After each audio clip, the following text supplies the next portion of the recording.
name is Beston. I live in Cape Town.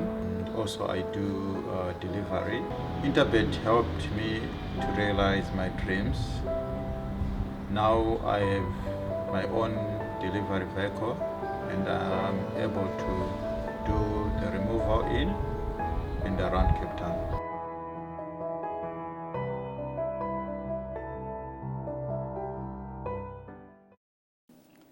A very good day from myself, Devon Govender, and welcome to the Gallop TV selection show for the race meeting that's scheduled to take place at Hollywoodbets Scottsville on the 21st of May. We've got a 9-race program lined up for you, some big fields there, some competitive racing. I'm joined by Rahil Radhakrishna in studio, and he's going to help us. He's going to take us through the card. Hopefully he's going to find us some good value on the day. Good day, Rahil. How are you doing? Very well, thanks to yourself, Devon. Looking forward to this 9-race program, obviously on Sunday at Hollywoodbets Scottsville. Looks to be a bit of a tricky card, but there seems to be a bit of value on the card as well. So hopefully we manage to guide the guys in the right direction on the day. Yeah, well, I hope you got some good bets lined up for us because it doesn't look easy. We're going to need all the help we can get. Let's get straight into it. Before we start dissecting the field, we've got an interview with Vaughan Marshall for race 1. Let's look at that first. Yeah, Rahil, she's a nice filly. She's shown good work at home, but I feel she's going to need the run and possibly a little bit further. Yeah, well, you've heard those comments there. It's a bit of a massive field. It's about 16 runners carded with 2 reserves, which makes it a total of 18 runners. Before I give you my selections, Rahil, just touching on number 17, Fairy Trip. I know that this is a reserve runner from the Glen Cotson yard. It's not carded to race at the moment, but beware if there is any scratching that it does get a run. Keep a close eye on this individual because the mother, Yoshi, I remember very, very well, was an absolute speeding bullet down in Gqeberha in Port Elizabeth, won many races there, has a very, very nice pedigree. I had a good look at this horse going down to the start when I did work on the 6th of May. Went down to the start really well, was beautifully turned out by the yard, but lost 2 lengths. Things did not go her way.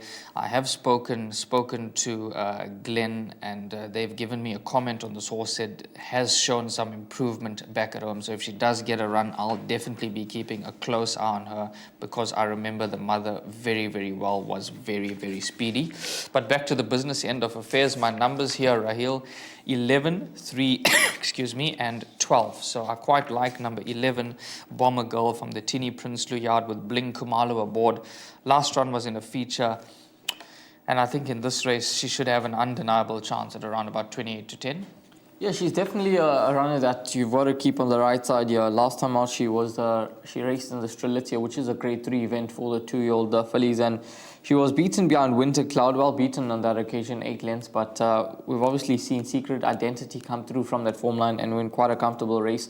So Bomber Girl certainly a lively contender here, but the top choice for me is going to be horse number 12, Mia Zatina, from the Duncan House yard with Sean Veal aboard. Now this filly, she found all the support on debut, went second behind Captain's Christie, and then she ran third behind Kupuli, where she was beaten behind the boys on that occasion. Second in the race was This Is What It Means, who I think by the expectations on the day, for him he ran a disappointing race back in third next time out, but in saying that, he does take his place at this meeting and he looks to have a huge chance of getting it right. So I certainly think Mia Zatina will enjoy the step up to 1100 meters. Sean Veal aboard for the first time, and I think she could just be the one that they all have to beat. She's a horse that obviously is highly regarded by the yard, so I think she'll go close. And then you've obviously mentioned horse number 3, African B2s, the most experienced out of those other 2 horses here. She's had 5 starts to date, second behind African Folklore, Lady Lacewing.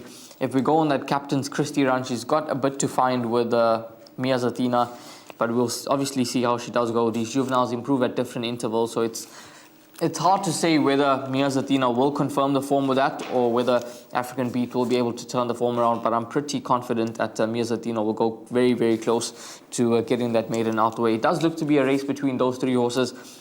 Unless there is any significant support for the first-timers here that make you stand up and take notice of, then I think that the race runners will certainly dominate this event and will fight out the finish. That's numbers 3, 11 and 12. And Devon, you 11, 3, 12 or 11, 12, 3 for you? 11, 3, 12 are my numbers. 11, 3, 12 for Devon in race number 1. And I'm going to be with number 12, Mia Zatina, and hopefully maybe those 3 numbers trifecta boxed in race number 1. If not, include certainly one of the first timers if they catch your eye going down to the start.